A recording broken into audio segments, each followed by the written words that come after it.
Hello, everybody, and welcome back to the second shelf. As you know, if you're following my channel and Mel's channel from Mel's Bookland Adventure, we have this plan for 2020 to read German books. And I will leave a link to my announcement video down below, and Mel who came up with the idea and then asked me to join, and I was eager to.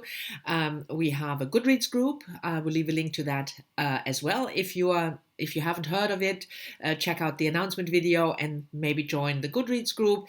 It's very simple. The challenge is just to read books written originally in the German language. You can read the book in any translation that you want if it's available. And then we have several levels depending on how many books you are committed to read in 2020. And it starts with between 1 and 5 books. So if you read one book written originally in German, you already have achieved our first level.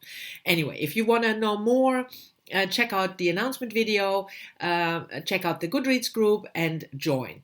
And what I want to do today is I want to give a couple of book recommendations that you might be interested in. And some of them I have read already, not all of them. So it's a recommendation also to myself. And all of the books that I will be talking about are available in an English translation. I don't know whether they are available in other languages, but at least they are available in an English translation.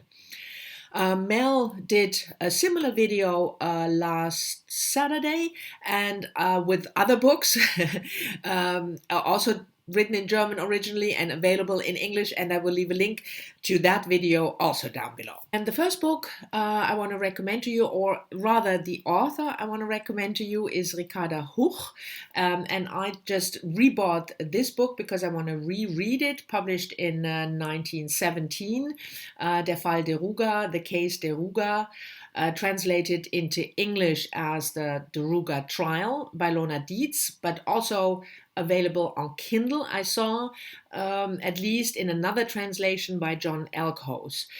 Ricarda Huch is, forgotten almost, and that's such a shame. She was an eminent German intellectual in the late 1900s and early 20th century. She died just after World War II in 1947. She was a historian. She wrote about the Third 30-Year War. She was a novelist, a poet. Anyway, so this is a crime novel. She didn't write crime normally, but she wrote this one. Probably also, like she said, because she had to earn money, but it's one of the books at least available in an English translation, and it's about a professor who is accused of having poisoned his wife, and he first declares that he's innocent, but there is a trial anyway, and then in the course of the trial, the truth about what happened to his wife will come out. So if you are interested in discovering a new author, maybe for you, German author Ricarda Huch, it's worthwhile. She was very prolific, but except for this one, I haven't checked her whole list, whether anything else is available in the English translation now, but you should definitely check out this author. The next book and author I want to recommend is Esther Kinski, and I bought her latest book, published last year, Hein. This book is not yet available in English, but it will be translated from the German by Carolyn Schmidt as Grove, and I will leave a picture here, somewhere here, of the English edition that will come out in April of this year. I have never read Esther Kinski, which shame on me. And for our first group read, for the Goodreads group, we picked an earlier book because this one is not yet available in English, River. Leave a link to that book also down below.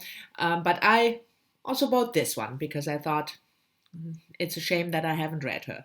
She is a German author and translator, Esther Kinski. She was born in 1956, and she's most famous as a translator because she translates Olga Tokarczuk's work. Hain, or Grove, as it will be called in English, is about an unnamed middle-aged woman who just lost her husband. They were planning a trip to Italy together, and that, of course, can't happen because the husband died, and the widow decides to go to Italy anyway, as a sort of remembrance of her husband. She takes various trips to Italy, and the book is about those trips. And she doesn't go to the famous, well-known historical or tourist places, but rather remote villages, and she describes the landscape and what the landscape means to her in order to deal with her grief. Hain is a little forest in German, a grove they chose as an English title. So I'm very much looking forward, not only reading the group read, A River, which I still have to buy in the German original, but also might even read this first, her latest book, Hain.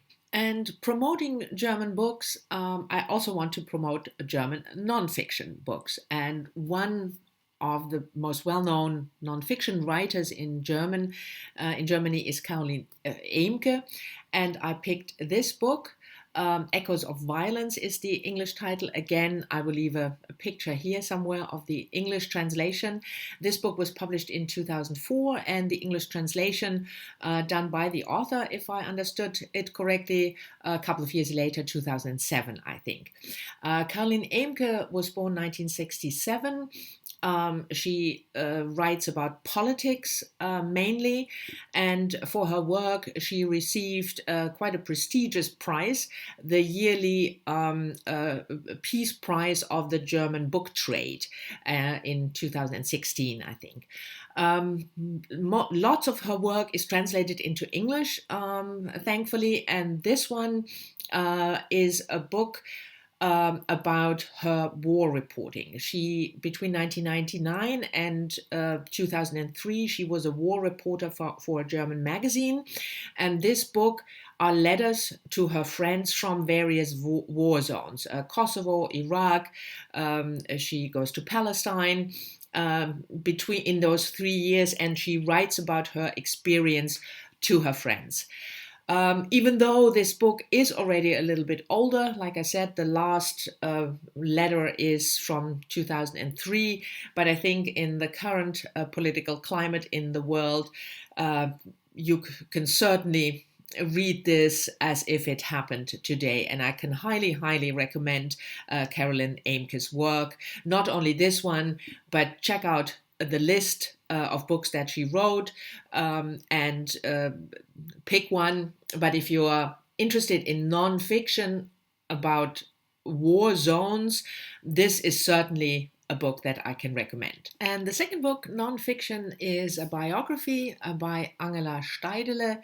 In German, it's called Anne Lister, an erotic biography. The English translation done by Katie Derbyshire, it's called Gentleman Jack, because of the television series Gentleman Jack that is based on the life of Anne Lister, and that book was published 2 years ago, 2018. Angela Steidele is a German historian. She was born in 1968 or 1967, and she focuses, she's published various books about the lives of women, and she focuses on LGBTQ plus women and their lives. And Anne Lister, or Gentleman Jack, as you might know her, was a landowner, a noble woman, gentlewoman, born in the late 18th century. And she lived an extraordinary life. She kept a diary where she recounted her life, and she had an openly lesbian relationship. She wore men's clothes, so she really defied the moral conventions of her time.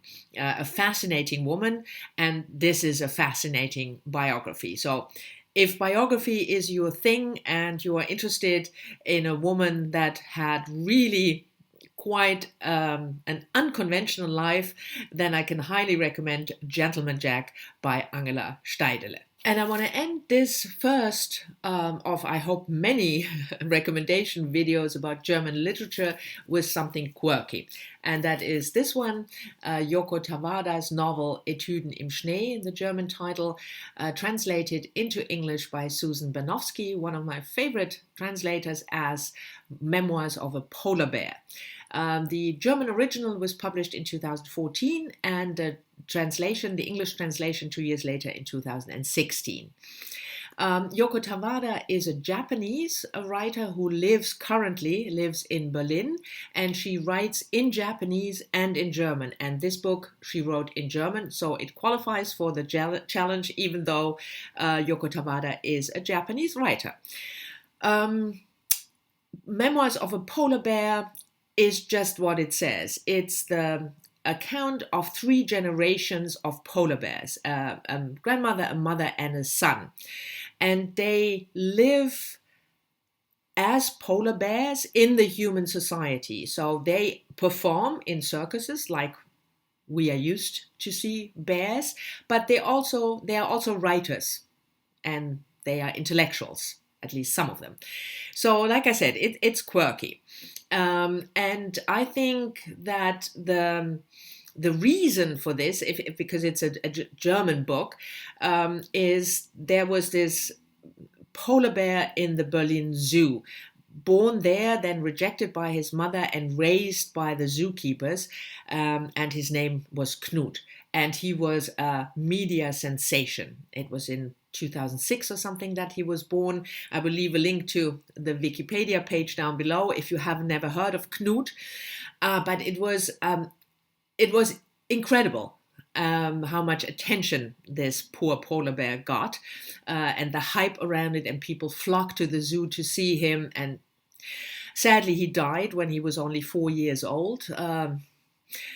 But anyway, I think that maybe this hype about a polar bear inspired Yoko Tawada to write about polar bears and to invent a story of 3 generations of bears, partly working in a circus, but also partly being writers and intellectuals. It's experimental, it's weird, but if you are into this kind of thing, I think you will enjoy it. Anyway, these were my first recommendations of German books. I hope that you enjoyed that and that you might pick up 1 or 2 or all of them, even if you don't participate in the Read German Books in 2020 challenge. But of course, I hope that you will. As I said in the beginning, there's no pressure. It's really easy. If you read 1 book, you already achieved your first level. Go check out the Goodreads group. Thank you very much for watching. I'm really curious to hear in the comments whether you are planning on picking up any German books this year, and I'll talk to you all soon in the next one. Bye-bye.